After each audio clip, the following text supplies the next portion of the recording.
Croma Croma के बाद बारी आती है डबिंग की। किसकी आती है? डबिंग। जब हम थिएटर में फिल्म देखते हैं तो आवाज एकदम परफेक्ट ऐसी आती है, ऐसी साफ आती है आवाज। यानी घर का सीन है, जंगल का सीन है, अकेले का सीन है, मेले का सीन है, कहीं का भी सीन है, हर कलाकार की आवाज परफेक्ट आएगी। लेकिन जब हम शूटिंग करते हैं तो ढेर सारी आवाजें डिस्टर्बेंस वाली रिकॉर्ड होती हैं। तब आवाज नॉर्मल आवाज ना, तब नॉर्मल आवाज में शूटिंग होती है। जैसे डायरेक्टर सामने का एक्शन, इधर शूटिंग चल रही है, इधर कैमरे के आसपास की और भी आवाजें रिकॉर्ड हो जाती हैं। कोई खांस रहा है, किसी का फोन आ गया, किसी का बच्चा रो रहा है, या कोई मान लो टेक्नीशियन कोई यानी कुछ भी, किसी का फोन आ गया, तो ढेर सारी डिस्टर्बेंस वाली आवाजें रिकॉर्ड हो जाती है चलते हुए सीन में। तो डायरेक्टर साहब की नजर होती है एक्टरों पर, उनकी एक्टिंग पर और लाइन्स पर, डायलॉग पर। वो देखते भाई परफेक्ट डायलॉग बोला है, उस सीन की एडिटिंग कराते हैं। उस सीन में जो 2 4 5 कलाकार होते हैं उनको बारी बारी से बुलाते हैं, उनकी डबिंग कराते हैं, बाकी आवाजें डिलीट कर देते हैं। फिर उसके बाद सीन के हिसाब से बैकग्राउंड म्यूजिक डाल देंगे। रोने का सीन हुआ तो सितार बजा दिया, हंसने का हुआ तो गिटार बजा दिया, होगी डबिंग। अच्छा, कभी कभी क्या होता है, डबिंग से जो कलाकार होते हैं उनको बड़ा फायदा होता है। उनकी पर्सनैलिटी चाहे कुछ भी हो, चाहे उनका रोल छोटा था या बड़ा था, वो भी हिट हो जाते हैं। एग्जाम्पल, याद हमको देते ठाकुर नाइट, याद हमको देते ठाकुर गब्बर सिंह, सांप को हाथ से नहीं पैरों से कुचला जाता है गब्बर, और तेरे लिए तो सारा शहर मुझे लॉयन के नाम से जानता है। हमारा कहना ना मानने वाले का यही अंजाम होता है। साला पोकला गया, अरे बाबा जानी, ना तलवार की धार से, ना गोलियों की बौछार से आ गए हमारी मौत का तमाशा देखने। कहीं ना होगा ना कहा जाएगा मैंने कहा नहीं। माँ कसम, ये वादा मैंने किया था तोड़ देता। चल धन्नो, तेरी पसंद की इज्जत का सवाल है। पाओ यह मजदूर का आता है पुष्पा, आई हेट टीयर्स से। भाई कमाल कर दे भाई, साइन कर दे, नहीं कमाल कर दे। मैंने कहा ठाकुर रणबीर प्रताप सिंह की जेल से भागने की कोशिश मत करना, कहा लिया, और कालिया हर दीवार को तोड़ कर दिखा देगा जरा साहब। चल धन्नो, तेरी पसंद की इज्जत का सवाल है। माँ कसम, मैं जानता हूँ वासुदेव, मैं जानता हूँ ये मेरी अखंड प्रतिज्ञा है वासुदेव, अखंड प्रतिज्ञा है। और यानी बोल कर 30 दिन आवाज दिए, गाय का छोटा है। तो ये ढेर सारी आवाजें, एक्स्ट्रा आवाजें, वो कैसे रिकॉर्ड होती है आप जानना चाहोगे? जैसे दिखाया कि हीरो जंप मार के घोड़े पे बैठ गया, घोड़ा हिनहिनाया। हम सोचते घोड़े के मुंह में माइक दे दिया डायरेक्टर सामने कि हिना हिनहिना, वो बेचारा पशु कहां से हिनहिनाएगा। तो ऐसे कलाकार होते हैं जो एक्स्ट्रा आवाजें रिकॉर्ड करते हैं। मिलना चाहोगे? तो आइए, ये है विशाल जी, जो कि बहुत म्यूजिक से प्यार भी करते हैं और एक्स्ट्रा आवाजें बहुत अच्छी प्रेजेंट करते हैं। इनके लिए थोड़ा ताली बजा दीजिए। Thank you so much sir. Yes, sir ने फॉली के बारे में आपको बताया, बहुत इंटरेस्टिंग तरीके से हमारे सर बताते, राइट? मजा आया ना अब तक आप सबको? इसके बाद में और मजा आने वाला है आपको, क्योंकि यार ये कुछ ऐसी चीज है ना, हम फिल्मों को इस हिसाब से देखते कि यार दुनिया में प्रोफेशन बस 5-6 ही है। कोई डॉक्टर बनता है, कोई बिजनेस करता है, कोई गवर्नमेंट जॉब करता है, कोई इंजीनियर है, कोई आईटी में है, बस दैट इज इट, राइट? ऐसे कोई सीए है, तो ऐसे कुछ हमें पता है। लेकिन यार ये एक ऐसी फील्ड है इसके अंदर ये कुछ प्रोफेशनल लोग होते हैं जो फॉली का काम करते हैं। ऐसी कुछ चीजें जो हम फेक देते हैं, जिसके बारे में हम सोचते भी नहीं हर रोज, ऐसी चीजों का यूज करके इतना रियलिस्टिक साउंड वो क्रिएट करते हैं कि आपको सही में ऐसे लगता है कि लार्जर देन लाइफ साउंड भी हम सुन पा रहे हैं, एक्सपीरियंस कर पा रहे हैं। आप में से कितने लोग हैं जिन्होंने स्विगी की एडवर्टाइज देखी रहेगी यूट्यूब के ऊपर? स्विगी की एड आती है, फ्री एड, राइट? उसके अंदर ना कोई कुछ खाता भी है ना तो बहुत क्लियर सी आवाज आती है, कुछ फ्राई भी हो रहा है ना बहुत क्लियर सी आवाज आती है। तो ये आवाज सुन के और विजुअल्स देख के हमारे ऊपर ऐसे कुछ इफेक्ट होता है कि 100 में से 10 तो भी लोग डाउनलोड करते हैं एप्लीकेशन, और 10 में से 2 लोग तो भी एटलीस्ट उसको मंगाते हैं उधर के उधर, right? So this is how this things work psychologically, mentally और इमोशनली बहुत ज्यादा इफेक्ट करती है। इतने रियलिस्टिक तरीके से काम अगर होता है तो करने वाले आर्टिस्ट एग्जैक्टली कैसे करते हैं मैं बता रहा हूँ। यहाँ पे मैं एक जस्ट डेमो दे रहा हूँ। बेसिकली इस डेमो के अंदर मैं रफ आप सबके सामने जितना हो सके उतना प्रिसाइज काम करने की कोशिश कर रहा हूँ, लेकिन ये रिकॉर्ड करने के बाद इसको इफेक्ट देके और प्रॉपर जोड़ा जाता है वीडियोस के साथ में। होने ये वाला है कि म्यूटेड वीडियो रहेगी, जो म्यूट है कंप्लीटली, जिसकी आवाज नहीं आ रही है, और इसके बाद में उस वीडियो के साथ आवाज यहाँ से मैं क्रिएट करूंगा, राइट? सो 3-4 एग्जांपल मैं देने की कोशिश करूंगा, और उसके बाद में कुछ प्रोफेशनल्स की वीडियो भी हम देखेंगे। Let's see how it goes. Interested then? Excited? Okay, let's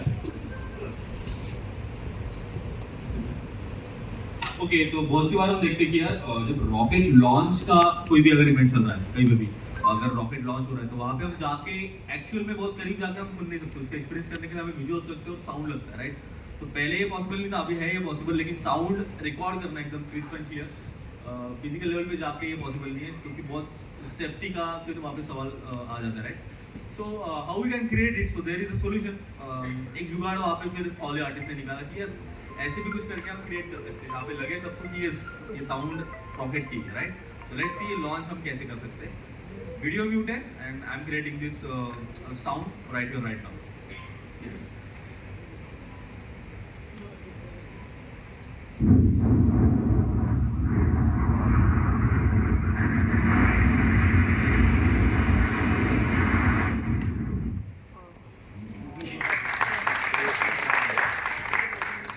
quickly next बहुत सारे फाइट सीन हम देखते हैं, उसके अंदर हम देखते हैं कि हड्डी टूट गई। रियल लाइफ में ऐसा होता नहीं कि हम अगर किसी की तोड़े भी यार, हमारी भी अगर कोई तोड़ता है या गलती से हमारी टूट जाती है गिर के कहीं, तो इस किसी भी सिनेरियो के अंदर हमें कभी हड्डी की आवाज एकदम क्लियर टूटी हुई ऐसे हमें महसूस नहीं होता, इतना ज्यादा कि जो फिल्मों में दिखाया जाता है उतना तो कभी महसूस नहीं होता, राइट? सो इस चीज के लिए हम अगर ये साउंड अगर क्रिएट करनी है फिल्म के लिए, जहाँ पे फाइट हो रही है और जहाँ पे रियलिस्टिक लगना भी चाहिए कि टूट फूट गया है किसी का, तो ये भी हम कुछ क्रिएट कर सकते हैं। इसके अंदर हम सब्जियां यूज कर सकते हैं, आप कॉमन सेंस भी लगवाने अगर आपको समझ में आएगा कि यार ये चीजों की आवाज अगर हम देखेंगे ना और इमेजिन करेंगे तो हड्डी टूटने जैसी आवाज आ सकती है, जहाँ पे हम यूज कर सकते हैं ककड़ी, गाजर या कुछ भी ऐसी चीजें जो टूटने के बाद हड्डी टूटने की आवाज हम क्रिएट कर सकते हैं। विजुअल्स हमारे सामने आ जाते हैं और ऑडियो भी कि यार हाँ ये मैच हो रहा है। तो लेट्स सी हमने भी कुछ जुगाड़ किया फिर उसके लिए, और ये एक बॉटल जो हम फेंक देते हैं वंस अगेन, उसका यूज करके we can create that, right? तो ये सही में होता है वैसे रियलिस्टिक फील देता है कि नहीं, लाइव हम देखेंगे।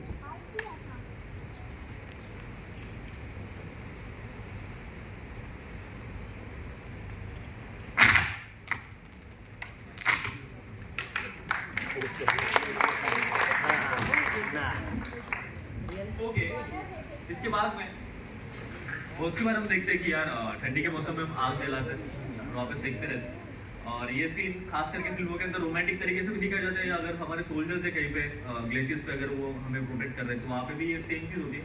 हमें कभी आग की इतनी आवाज़ नहीं आती है, राइट? लेकिन फिल्मों के अंदर, सीरियल्स के अंदर, वेब सीरीज के अंदर हमें बहुत क्रिस्प एंड क्लियर फ्लेम्स की आवाज़ें हमें आती है। तो उसको अगर हमें क्रिएट करना है तो we can also think and like create it. ऐसे कुछ पॉलीथीन हम हर रोज यूज करते फेंक देते हैं, बट इसका यूज करके वी कैन क्रिएट दिस, जो फिल्मों के अंदर लिटरली हम रियलिस्टिक तरीके से यूज करते हैं और आपको समझ में भी नहीं आता कि ऐसे ही क्रिएट किया गया था, राइट? लेट्स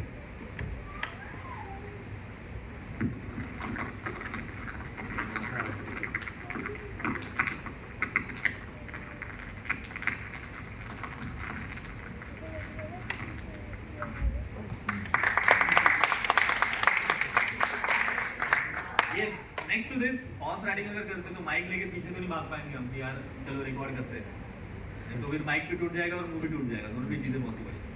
तो अगर छत्रपति संभाजी महाराज अगर हॉर्स चला रहे हो तो हमारे पास है नहीं अभी, और अगर वो एक्टिंग हो रही है तो उसके साथ अगर वो हॉर्स की हमें आवाज़ चाहिए तो वो भी हम फेंक देते हैं, हम वापस इसको वन सेकेंड हम यूज़ कर सकते हैं। देखते हैं रियलिस्टिक क्रिएट होता है या नहीं।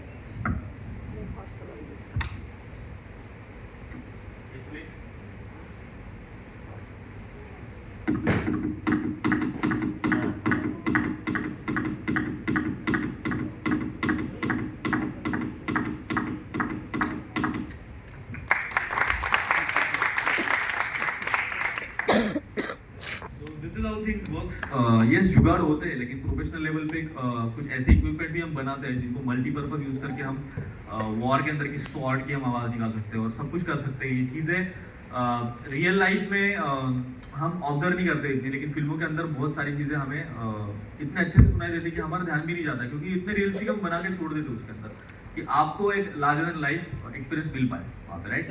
सो लेट्स सी हमारे जो रियल फॉली आर्टिस्ट है जो प्रोफेशनली इसको बहुत सालों से करते आ रहे हैं वो कैसे काम करते हैं, इस वीडियो के अंदर हम देखेंगे। Empire Strikes Back, that one was a landmark for me because that got me motivated to do Foley.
जोरदार लगा, लेकिन इतना जोरदार लग नहीं सकता, लेकिन हमको साउंड में देना। ओके तो जैसे कि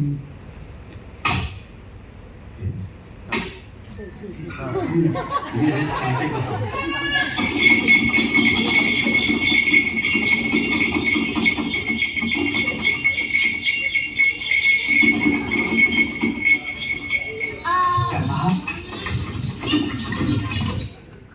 यस, तो जुगाड़ पे दुनिया कायम है ऑनेस्टली। एंड यस, इसको और नेक्स्ट लेवल पे हम लेके चले गए। तो बहुत पुराना डेटा है जो हमने आपको दिखाया, लेकिन ऐसे काम होता था, ये हमारा दिखाने का पर्पज है, इसलिए हमें ये दिखाना पड़ा। लेकिन टेक्नोलॉजी वाइज अगर देखें तो इसकी लाइब्रेरीज अभी हमारे पास रेडी है, जहाँ पे जो भी साउंड हमें चाहिए उसको हम निकाल के एडिट करके हम यूज कर लेते हैं हमारे हिसाब से, जैसे हमें चाहिए वैसे। So this how it works. इसके बाद में अभी एक लास्ट पार्ट आता है हमारी, खास करके इंडियन फिल्म में इसका एक पार्ट होता है। आप बता पाओगे क्या होगा ये? नॉर्मली इंडियन फिल्मों के अंदर ही होती है ये चीज़, हॉलीवुड में ज़्यादातर नहीं है, बाहर किसी फिल्म में नहीं, या इंडियन फिल्म से इंस्पायर जो उन्हीं फिल्मों के अंदर होती है। वीडियो विजुअल्स हो गए, फॉली हो गया, डबिंग हो गया, और कुछ यस एग्जैक्टली म्यूजिक। बाहर भी म्यूजिक होता है, लेकिन वो बीजीएम या एक आध गाना होता है शुरू में या एंड में, राइट? बाकी हमारे यहाँ पे अगर 3-4 गाने ना हो किसी फिल्म में तो ऐसे बोलते थे क्या ही है, फिल्म थोड़ी ना है, और होते ही होते। तो इसके बारे में, म्यूजिक के बारे में, इसके प्रोडक्शन के बारे में बहुत कुछ हम सबको पता है यहाँ पे। बहुत सारी चीजें हम देखते आ रहे हैं कि ये म्यूजिक कैसे बनता है, और आप सबको भी पता है कि यस, बहुत सारी रील, बहुत सारे सिंगर्स आप देखते हो, बहुत सारे डबिंग आर्टिस्ट आप देखते हो स्टूडियो के अंदर, वो रिकॉर्ड करे सारी चीजें। लेकिन इसके कुछ इनसाइट्स अगर बताओ मैं 2 मिनट के अंदर, तो वो ऐसे कुछ रहेंगे कि यहाँ पे जितने भी सिंगर आप देख पा रहे होंगे, अगर गाने आपको पसंद है तो प्लीज हाथ ऊपर करिएगा, राइट? जिनके हाथ नीचे आएंगे थोड़ा तो पसंद होगा आपको, राइट? यस, इनके जब हम गाने सुनते हैं तब 2 चीजें आइडेंटिकल, ये गाने बहुत खूबसूरत लगते हैं, सुनने में बहुत मजा आता है, लेकिन ये गाने उतने ज्यादा क्लियर भी नहीं जितने आज के गाने क्लियर है, राइट? राइट, एम आई राइट और रॉन्ग? सुनते ही पता चल जाता है ये गाने उतने क्लियर नहीं है। दैट इज बिकॉज पहली ओल्ड रिकॉर्डिंग टेक्निक जो थी ना, उसको हम बोलते हैं एनालॉग रिकॉर्डिंग टेक्निक, जिसके अंदर ऑडियो इलेक्ट्रॉनिक्स और मैकेनिकल सिस्टम का हम यूज करते थे। आप जैसे म्यूजिशियंस लाइव बैठ के लता दीदी, किशोर कुमार सर, मोहम्मद रफी सर के साथ में रिहर्सल्स करके फिर जाके फिर प्ले करते थे आप सारा डेटा जो भी आपको बजाना है, गाना है एक फिल्म के लिए, और आप सबको गाइड करते थे। Let's consider R D Burman sir. तो जो भी आपने 2-2.5 महीने में रिहर्सल्स किया, आप सिंगल टेक में प्रिसीजन के साथ बिना किसी गलती के पूरा प्ले करने की कोशिश करते थे, क्योंकि आपका पूरा डेटा जो भी आप प्ले कर रहे हो, परफॉर्मेंस पूरी एक रील के ऊपर थ्रू मिक्सर होके स्क्रैच होके रिकॉर्ड होती थी एक मैग्नेटिक हेड के साथ। अब ये जो स्क्रैच प्रोसेस होता था, ऑडियो इलेक्ट्रॉनिक्स और मैकेनिकल सिस्टम यूज होता था ना, उसकी वजह से उसका सैचुरेशन आ जाता था और एक स्वीट डिस्टॉर्शन क्रिएट होता था गानों में, जो हमको हर पुराने गानों में सुनाई देता है कि वो क्लियर नहीं है। So that sweet distortion is basically because of these things. Okay? तो ये उसका रीजन है उस डिस्टॉर्शन का। अब ये गाने तो रिकॉर्ड हो गए रील के ऊपर स्क्रैच हो गई, इस रील से हमें मिलती थी बहुत सारी कैसेट, मार्केट से हम कैसेट बाय करते थे, राइट? उसकी ए और बी साइड हम फिक्स करते थे, फिर forward, fast forward, play, stop, ये बटन हम प्ले करते थे। ये करते थे, मैंने वो रील बाहर निकल आती थी, डेलिकेट बेबी बहुत नाजुक सी वो होती थी। आप में से ऐसे कितने लोग हैं जिन्होंने उंगली पेन पेंसिल के साथ उसको ऐसे ऐसे करके फिक्स किया? जानबूझ के कितने लोगों ने किया? मैंने किया। ग्रेट। लाइक ये करने में जो सेटिस्फेक्शन था वो अलग ही था। कुछ लोग जानबूझ के निकालते थे, वापस फिक्स करते थे इसे। ओके, इसके पहले हम यूज करते थे महंगा सा डिवाइस, डेलिकेट सा डिवाइस, लेकिन हेवी सा, जिसको हम बोलते हैं ग्रामोफोन। डिस्क लगती थी, डिस्क के ऊपर का जितना भी डेटा है वो घूमती रहती थी और नीडल के थ्रू, सुई के थ्रू पूरा डेटा ट्रांसफर को हॉर्न से बचता था। Have you heard about Grammy award? Then music industry का सबसे बड़ा अवार्ड। तो उसका जो नेम एंड डिजाइन है, it is actually inspired from gramophone, वहीं से वो लिया गया है।